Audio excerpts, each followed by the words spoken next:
Gunslinger Spawn issue number 29 from Image Comics. So it's been a while since I reviewed a Gunslinger Spawn issue, but I have been keeping up with it as well as all the other Spawnverse stuff like Spawn, King Spawn, The Scourged. I've been reading all that, and even with that said, the overall plot is still more convoluted than Kingdom Hearts. So, yeah, we start off with our main character, Javier, aka Gunslinger Spawn, chilling out at a motel, and his powers are gone. And it's not just his powers, but everybody who got their powers from heaven and hell have lost their powers. They're all mortal now. And this series doesn't explain why that is. It just says that everyone who got the powers from heaven and hell are mortal. You have to get that information from reading another Spawn series.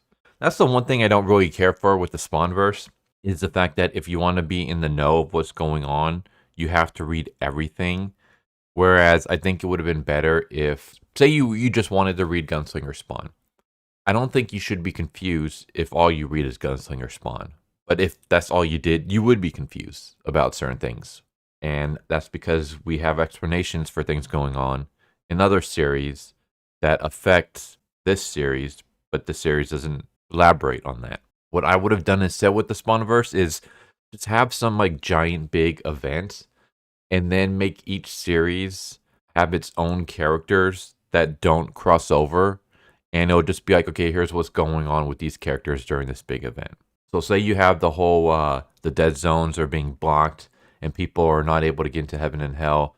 And so the angels and demons that were on Earth are now stuck on Earth and they can't get back to their realm. And so we have this huge, just like three-way battle going down between heaven, hell, and the spawns. Well, each series to focus on its own spawn and its own group and just be like, here's what they do during this event, rather than crossing over constantly. Because then the other problem is that the crossovers aren't linear when it comes to the timeline. So something that might happen in Gunslinger Spawn happens in the past in the Scourge, but you might have an event that happened in King Spawn that hasn't happened in Gunslinger yet.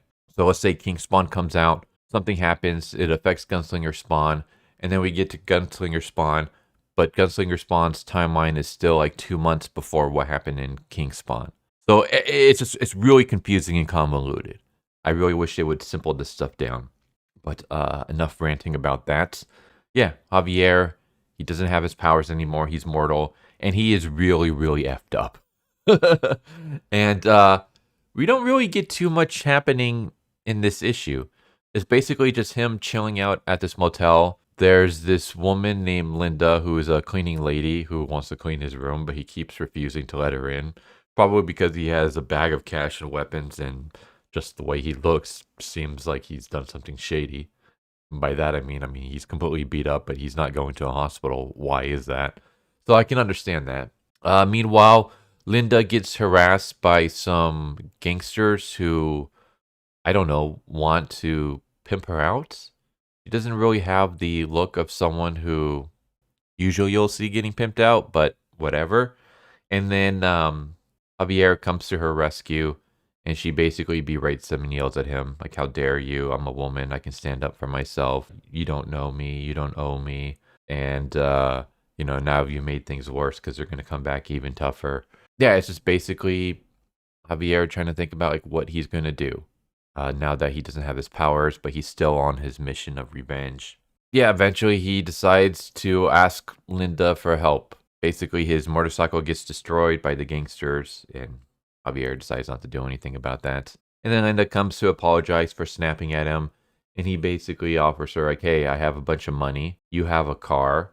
Why don't we work together? It just reminds me of that one song by Tracy Chapman. You got a fast car. I want to take it to anywhere. But it's more like, you got a truck. I got money that can take us anywhere.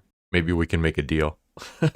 So, yeah, this kind of felt like a nothing issue. The whole Javier and Linda situation, I don't know where that's going to go. Javier already had a sidekick, and that kind of didn't really go anywhere. He had a sidekick, and then he dropped the sidekick, and then the sidekick came back, and now the sidekick is gone again. And so now he's going to get a new sidekick. And I'm just like, maybe we can just have Javi be by himself for a while. Maybe he doesn't need a sidekick because we've done that before and that was kind of boring. So I don't really care for that, but whatever. I'll see where it goes. Yeah, the whole I used to be a spawn, my powers are gone, I'm mortal. What am I gonna do? Like I feel like that could have been wrapped up a little bit quicker, and instead maybe we could have had, if we were gonna do the Linda thing, have that and the Linda thing happen within the first half of the issue, and then the second half can be them on their travel, and it ends with Javi coming up across like a big bad or something that puts them in danger, and now he can't rely on his powers anymore. Something like that would have been kind of cool. Instead, the cliffhanger is literally like, you got a truck, I got money, let's make a deal. It's like, that's not really much of a cliffhanger. Like, nothing really happened here. Like, I thought, okay, maybe he was going to have a confrontation with the gangsters and we were going to see how he holds up now that he no longer has his powers. But there really was no fight.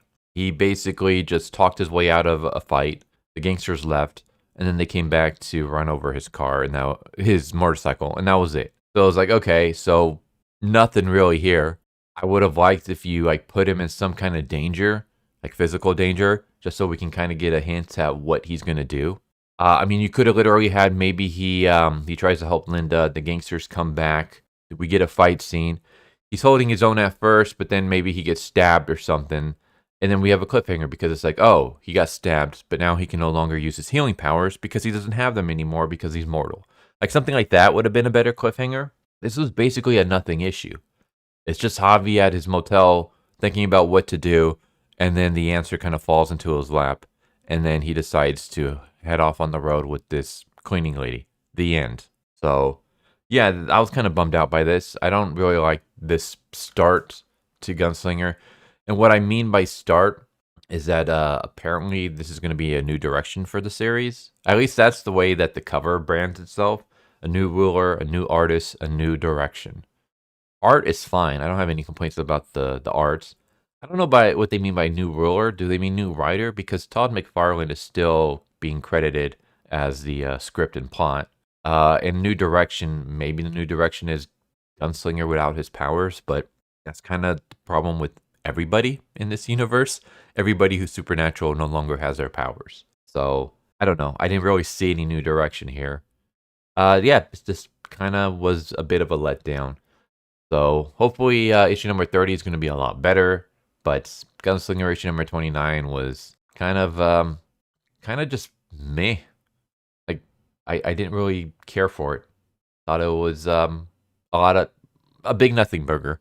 But there you go. Hope you enjoyed. Hope to see you next time. Take care. Later. Thank you for watching my video. I hope you enjoyed it.